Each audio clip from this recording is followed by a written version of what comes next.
Fala pessoal, tudo bem? Como é que está o estudo de vocês aí? Vamos para o nosso próximo assunto, um assunto fundamental para a aprovação de vocês, que é a organização da administração pública. Esse assunto aqui, ó, ele cai em qualquer concurso e é um assunto que geralmente tem uma grande quantidade de questões. Vamos então adentrar a organização da administração pública. Nós vimos até agora os aspectos gerais do direito administrativo, a chamada função administrativa e os princípios que norteiam a administração pública.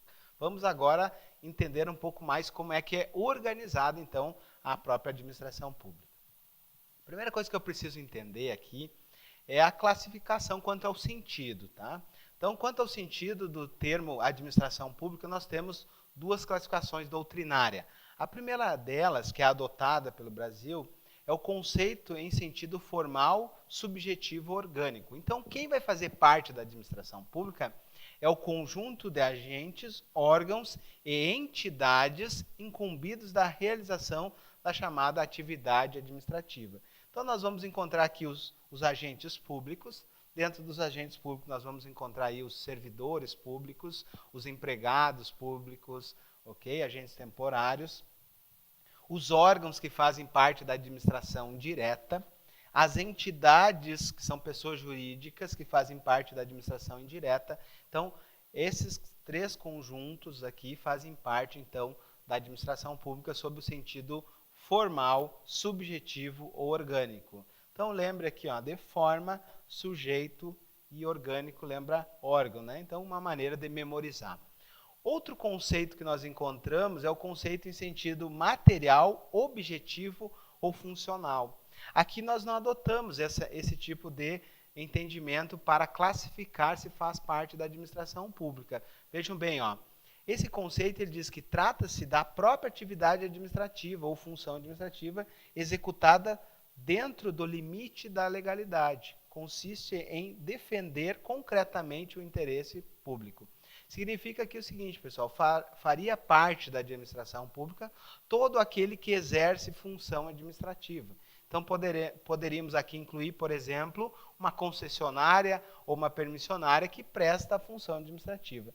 Nós vimos que esse conceito aqui, então, ele não serve para classificar se vai fazer parte ou não da administração pública, mas esse conceito ele é importante naquele primeiro dia de aula que nós vimos que qual é o objeto de estudo do direito administrativo. E o objeto de estudo do direito administrativo é quem exerce a função administrativa. Então, se uma concessionária ou permissionária exerce a função administrativa, então ela vai ser objeto de estudo do direito administrativo. Mas em nenhum momento ela vai fazer parte da administração pública. Então, cuidado, pessoal. Somente vai fazer parte da administração pública conjunto de agentes, órgãos e entidades incumbidas de realizar a atividade administrativa. Ok? Vamos entender um pouco melhor. Vejam bem, pessoal, o Estado, para prestar a sua atividade administrativa, ele pode prestar ela de forma direta ou centralizada, é quando o nosso ente federativo presta diretamente a atividade administrativa. Então, vamos pensar, quem são nossos entes federativos? A União, os estados, o Distrito Federal e os municípios. Quando eles prestam diretamente, nós estamos falando de administração pública direta ou centralizada, ok? Mas vejam bem, buscando uma melhor especialização, baseada então no princípio da especialização, a prestação do serviço público então foi melhorada sua classificação e sua organização através de dois institutos, que é o Instituto da Desconcentração e o Instituto da Descentralização. O que vem a ser, então, o primeiro Instituto da Desconcentração? Então, vejam bem, ó, na prestação da atividade permanente, ela ocorre dentro da mesma pessoa jurídica. Então, vejam bem, ó, a prestação do serviço público, ela permanece dentro da mesma pessoa jurídica. O que acontece? Nós temos a administração direta e há uma desconcentração de competências, mas essa desconcentração ela continua dentro da mesma pessoa jurídica. Então vamos pegar o ente federativo Estado de Santa Catarina, ele então há uma desconcentração na criação de secretarias estaduais. O que acontece em âmbito federal com a criação dos ministérios e em âmbito municipal com a criação de secretarias também. Então vejam bem, essa desconcentração, ela acontece então por meio da criação de órgãos. Então quando há essa desconcentração, essa secretaria estadual nada mais é que um órgão. E vejam bem, ó, as atribuições são repartidas entre os órgãos pertencentes à mesma pessoa jurídica. Então a característica da desconcentração é justamente eu ter uma pessoa jurídica única, que é desconcentrada em órgãos, ok? Já o Instituto da Descentralização, ele significa a retirada de parte da atividade administrativa desse ente e vai para, então, uma nova pessoa jurídica. E essa nova pessoa jurídica, ela pode fazer parte da administração, a chamada administração indireta, ou pode ser um particular, através de concessão, permissão e autorização. Então, veja bem, na desconcentração, eu tenho o ente, parte da sua competência é passado para outra pessoa jurídica através da descentralização, e essa outra pessoa jurídica pode ser uma entidade da administração indireta ou pode ser um particular através de concessão, permissão ou autorização, ok? Vamos lá. Então, qual a diferença entre desconcentração e descentralização? Vamos fixar aí. A desconcentração, em primeiro lugar, ela distribui competência dentro da mesma pessoa jurídica. Então, a primeira característica é essa. Então, nós vimos que nós temos o ente federativo e há uma distribuição dentro da mesma pessoa jurídica. Existe o que a gente chama de hierarquia. Então, dentro de uma pessoa jurídica, vamos pensar o Estado de Santa Catarina, há, então, uma hierarquia, uma subordinação entre os órgãos, ok? E nós temos, por fim, dentro da desconcentração, a criação de órgãos. Já o outro instituto de distribuição de competência é a descentralização. Nós vimos que a descentralização envolve, então, uma nova pessoa jurídica que vai fazer, então, a prestação da atividade administrativa. Existe aqui o que a gente chama de vinculação de finalidade, controle finalístico ou supervisão ministerial. Vejam bem, pessoal, quando há, então, a descentralização de competência para essa nova pessoa jurídica, não falaremos aqui, ó, de subordinação. Falaremos, então, de controle finalístico, ok? Não há aqui hierarquia e subordinação. Há controle de finalidade. Então, o ente que criou essa entidade ou o ente que descentralizou essa atividade, ele vai fazer a fiscalização dessa finalidade. Mas não há, então, hierarquia dentro e subordinação dentro dessa descentralização, ok? Ainda dentro da centralização, nós encontramos dois institutos aqui, a chamada outorga e a delegação. Esses dois institutos aqui, há uma grande divergência doutrinária em relação a essa classificação, mas vamos ficar então com a classificação majoritária, ok? Vamos adiante então. Vejam bem, a descentralização pode acontecer por dois institutos, a chamada outorga ou delegação. Certo, pessoal? A outorga, ela tem como característica eu transferir a titularidade mais a execução da atividade administrativa, ok? Então, essa outorga, ela tem que ocorrer através de lei, ok? Então, a outorga legal, ela transfere para essa nova pessoa jurídica a titularidade mais a execução da atividade administrativa, ok? Então, vejam bem, para parte de alguns doutrinadores, essa outorga somente poderia ocorrer para pessoas jurídicas de direito público. Exemplo, as nossas autarquias e as fundações públicas de direito público. E as de direito privado não seria através de outorga legal, mas de delegação legal. Não é uma classificação majoritária. Então, a classificação majoritária é que a outorga ocorre através de lei e transfere a titularidade e execução para as chamadas entidades da administração indireta, ok? Vamos adiante. E a delegação? A delegação, ela transfere somente a execução da atividade administrativa. Então, a administração direta mantém a titularidade da atividade e o delegado recebe, então, a execução. Então, vamos pensar aqui, delegação, nós temos, por exemplo, uma concessão ou permissão.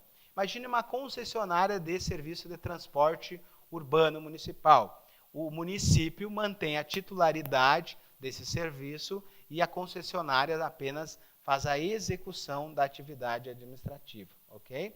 Como nós vimos, há uma divergência aqui das pessoas jurídicas de direito privado, mas o que deve prevalecer no estudo de vocês é que a delegação transfere somente a execução da atividade, ok? E nós encontramos essa delegação para as concessionárias, permissionárias e autorizatárias de serviço público, ok?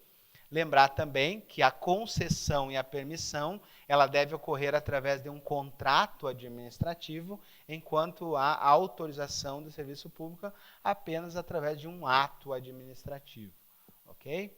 Então vejam bem, aqui nós temos um esquema de como ocorrem esses dois institutos. Nós temos a chamada administração direta ou centralizada, que é o núcleo da administração, seriam os entes federativos, União, Estado, Distrito Federal e municípios, e através de uma desconcentração de competências, nós temos a criação de órgãos públicos. Esses órgãos públicos têm as seguintes características: eles não têm personalidade jurídica, então não são sujeitos de direitos e obrigações. Nós vimos que há uma hierarquia dentro dessa administração direta, a hierarquia e subordinação, consequentemente há uma fiscalização e controle pelos órgãos superiores. A finalidade é especializar o serviço público, então nós temos a desconcentração buscando sempre uma especialização. Ok? Então vamos pensar o seguinte: o ente federativo vai criar secretarias. Cada uma dessas secretarias vai ser especializada numa atividade. Então nós temos aí a Secretaria de Educação, Secretaria de Saúde, Secretaria de Infraestrutura, cada uma delas com a sua finalidade específica. Ok? E esses órgãos são chamados centros especializados de competência. Então, cada um desses órgãos são centros especializados. Vejam bem, ocorreu a desconcentração, cada órgão desses virou um centro especializado de competência. Então, educação, saúde, segurança pública, e vai, né, todas as secretarias que fazem parte do ente federativo. O segundo instituto que nós vimos é o da descentralização, onde parte da atividade administrativa vai para uma nova pessoa jurídica.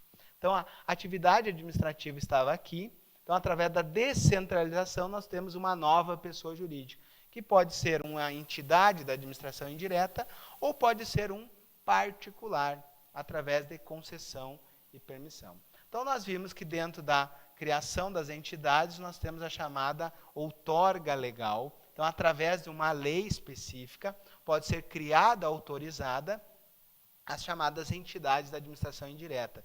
Então, a outorga tem como característica a transferência da titularidade mais execução. Essa outorga sempre ocorre através de lei, e nós temos aqui as nossas entidades que fazem parte da administração indireta. Nós vamos estudar um pouquinho melhor sobre cada uma delas. Mas a autarquia e a fundação pública, que nós vamos ver que ela pode se dividir em fundação pública de direito público ou de direito privado. Nós temos as empresas públicas e as sociedades de economia mista, que fazem parte da administração indireta. Então, as características aqui, ó, a criação de uma nova pessoa jurídica. Lembre que não há hierarquia entre a administração direta e indireta, apenas um controle de finalidade, uma supervisão ministerial, ok? Não há hierarquia, a chamada supervisão ministerial, e elas são criadas por prazo indeterminado, essas entidades. Já a outra forma de descentralização é aquela que descentraliza a atividade administrativa ao particular, através do Instituto da Delegação. Nós temos aqui na característica da delegação apenas a transferência da execução do serviço público, então a administração direta mantém a titularidade, enquanto o particular delegatário mantém apenas a execução do serviço público. Então vamos pensar, o serviço de transporte urbano municipal, o titular é o município e a concessionária apenas executa esse serviço público, ok? Então nós temos aqui as formas de delegação, a concessão e a permissão, que são através de contratos administrativos, precedidos de licitação pública, e nós temos a autorização do serviço público através de um ato administrativo. Características que nós encontramos aqui, ó, os particulares que executam obras e serviços públicos, a licitação por concessão, sob fiscalização do Estado e prazo determinado, ok? Aqui é interessante falar em relação à licitação, que há necessidade para a concessão, a modalidade de licitação por concessão. Ok? Já a permissão do serviço público, nós encontramos aí qualquer modalidade de licitação. Ok? Vamos adiante. Olha só, então aqui nós temos um resumo desse aspecto geral que nós vimos sobre a organização. Então nós encontramos a chamada administração direta, com os entes federativos. Depois nós encontramos a chamada administração indireta, com as chamadas entidades que fazem parte. E aqui nós encontramos quais são, né? Nós temos a autarquia. Dentro da autarquia nós iremos estudar agências reguladoras e agências executivas. Nós temos as chamadas fundações públicas, que se dividem em duas. Nós temos a sociedade de economia mista, as empresas públicas e os consórcios públicos. Ok? E ainda nós temos o chamado terceiro setor, ou entidades paraestatais, que não fazem parte da administração pública, mas que, então, prestam uma atividade essencial para o Estado. Nós temos aí, por exemplo, os serviços sociais autônomos, o Sistema S, as organizações sociais, as OS, e as OCIPs, as organizações da sociedade civil de interesse público. Essas aqui não fazem parte da administração pública, são pessoas jurídicas de direito privado, que não têm fins lucrativos, estão ao lado da administração pública, prestando aí serviços relevantes à sociedade. Então vamos lá. Entramos então na administração direta. O que é a administração direta? É o conjunto de órgãos integrados na estrutura administrativa. É o chamado núcleo da administração. Nós vimos, né, nós temos a chamada teoria do órgão ou teoria da imputação, que o agente exerce o poder manifestando a vontade do Estado em razão do poder legal. Então nós vimos que os agentes públicos, quando eles atuam com impessoalidade, e essa atuação é imputada ao órgão que eles fazem parte. Ok? A chamada teoria do órgão ou da imputação. O que nós temos que entender sobre órgãos públicos? Ok? Então nós vimos que os órgãos públicos são criados através do Instituto da Desconcentração. Certo? O que são? Qual é o conceito de órgão público? São centros especializados de competência instituídos para o desempenho de funções estatais através de seus agentes, cuja atuação é imputada à pessoa jurídica a que pertençam. Então vejam bem, pessoal, os órgãos são caracterizados por serem centros especializados de competência e a principal característica deles é não ter personalidade jurídica. Okay? Isso significa que a atuação que eles têm é imputada à pessoa que eles fazem parte. Então, vai ser imputada ao ente federativo. Então, a atuação de um órgão do Estado de Santa Catarina vai ser imputada ao Estado de Santa Catarina. Okay?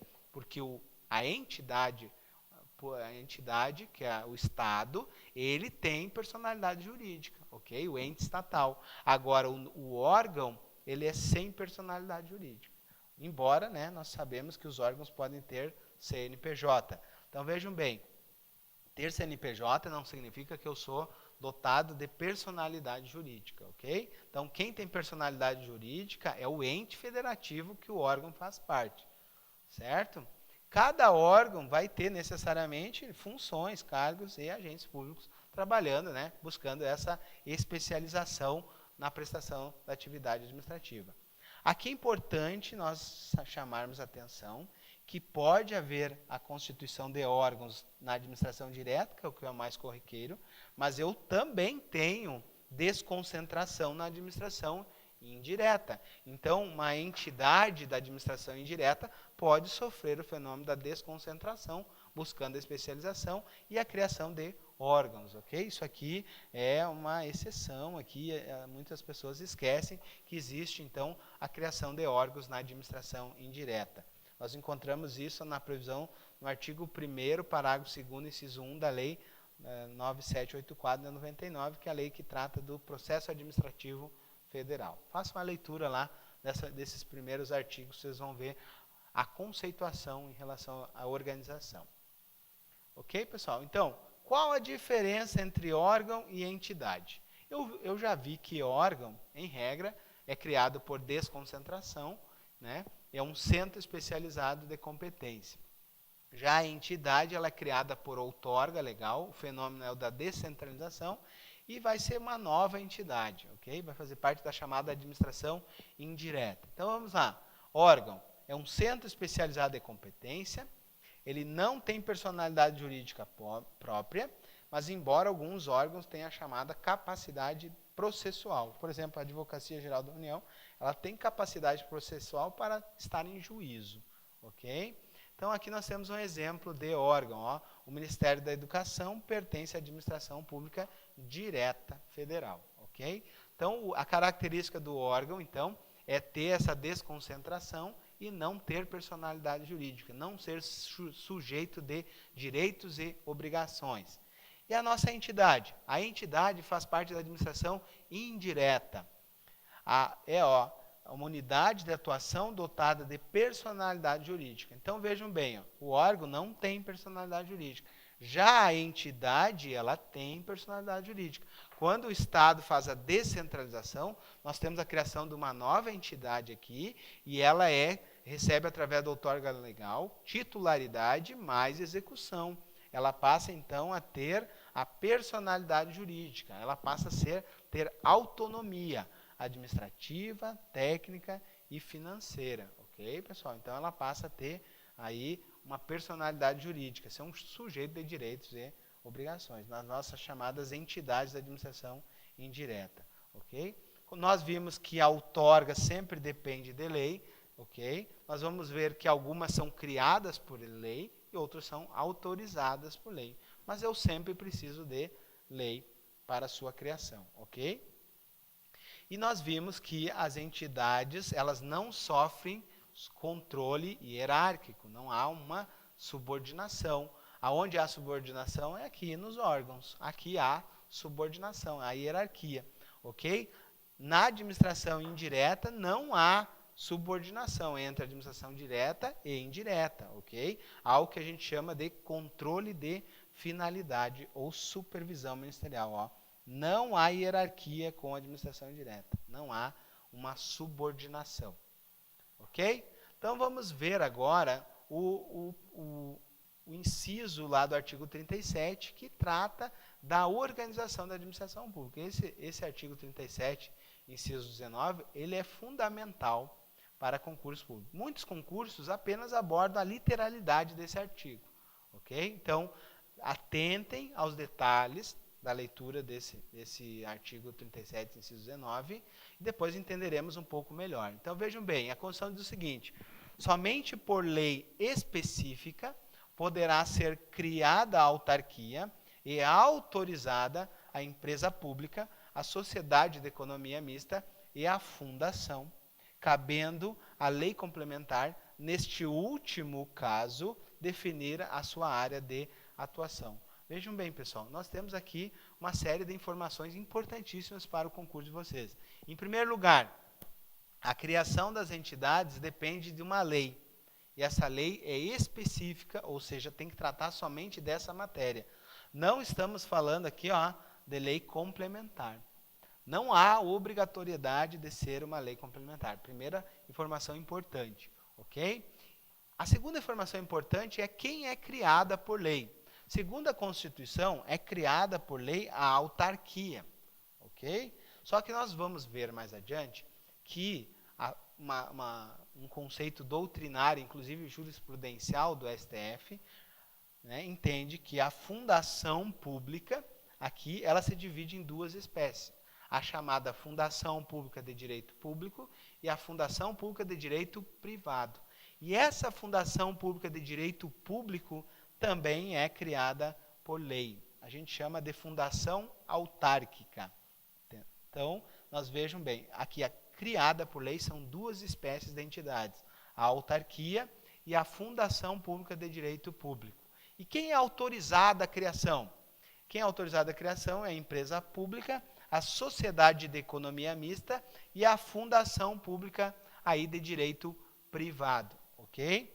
Segundo o entendimento doutrinário, essa lei complementar, ela regularia a área de atuação das chamadas fundações públicas como um todo, ok? Seria uma lei geral que iria regulamentar a área de atuação dessas fundações públicas, ok? Mas vamos agora olhar esse mesmo artigo aqui sob um aspecto mais visual. Então vejam bem, nós vimos que a criação de entidades depende de lei, através de uma outorga legal, ok? Então vejam bem, a criação dessa entidade, ela depende de uma lei específica, em regra uma lei ordinária. Cuide aí, pessoal, não é obrigatoriamente lei complementar.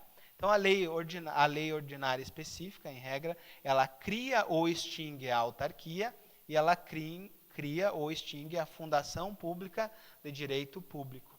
E a lei específica, ela autoriza a criação e extinção da empresa pública, sociedade de economia mista e a fundação pública de direito privado, cabendo uma lei complementar definir a área de atuação das chamadas fundações públicas. Qual a diferença entre criar e autorizar? Quando a lei cria, já nasce a pessoa jurídica com a publicação em diário oficial. Na autorização da criação, eu tenho um segundo momento, que é o registro no órgão competente. Então, a lei autoriza a criação, mas eu preciso pegar o estatuto e registrar, por exemplo, na junta comercial, se essa entidade vai ter natureza empresarial, ou no registro civil de pessoas jurídicas, se ela vai ter natureza jurídica. Então, a lei autoriza, mas eu preciso levar a registro, ok? Pessoal, finalizamos aqui então o nosso bloco, nos encontramos na próxima aula. Fiquem com Deus e até breve.